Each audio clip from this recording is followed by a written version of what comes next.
Alright, so here in McKinney, Texas, we have a cross street, RedBud and RedBud. It's two streets that have the same name, and if someone were to give you directions and say turn left on RedBud and you went there, you would be completely lost. Well, that's the same kind of situation that we have here. We have 4 brown wires, and when you hook up your wiring harness here, they're just kind of vaguely hanging out there, and you got to figure, okay, well, I got to figure out where these go. So what I'm going to do today is I'm going to kind of cover that. On the old wiring harness, it had these little sheaths on it, and in this case, the new wiring harness only had one sheath. So that really doesn't help. The idea behind the sheaths, and I went ahead and put this one. This is just a piece of heat shrink tape. I'm going to go ahead and tighten that up on there so that it will let me know. But the idea behind the sheathing, this little tag, is to let you know that this is the hot wire. These 2 wires come directly off the battery. And if you're looking down in there, all of the electrical from the positive terminal goes to the positive post on the starter, and then it comes up in here, and that's where all the positive wires come off of, is off the starter post. So the reason why I know that these are both positive is I ran them on my VOM and found that with my battery connected, these have power. They're not switched, they're just live wires. So then these other wires, where do they go, right?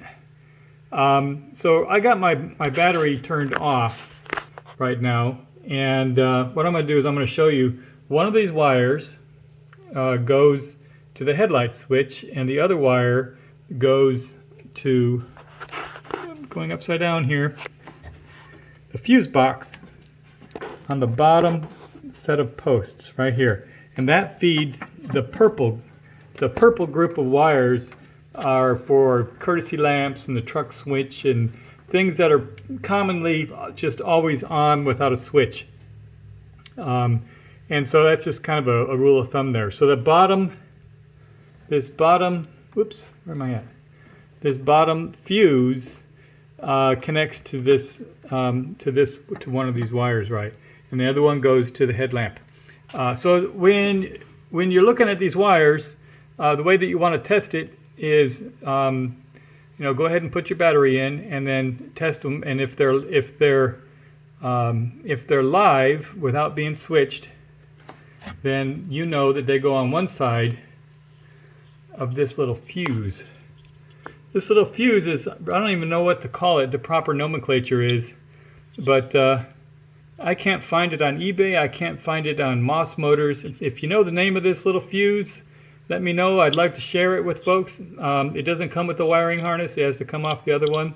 But the idea here is you have to have the live wires on one side of the fuse, and then the slave wires will come off the other side. So that's all the video is about today, is how to orient this fuse, and how to decipher the RedBud syndrome, is what I'm going to call it.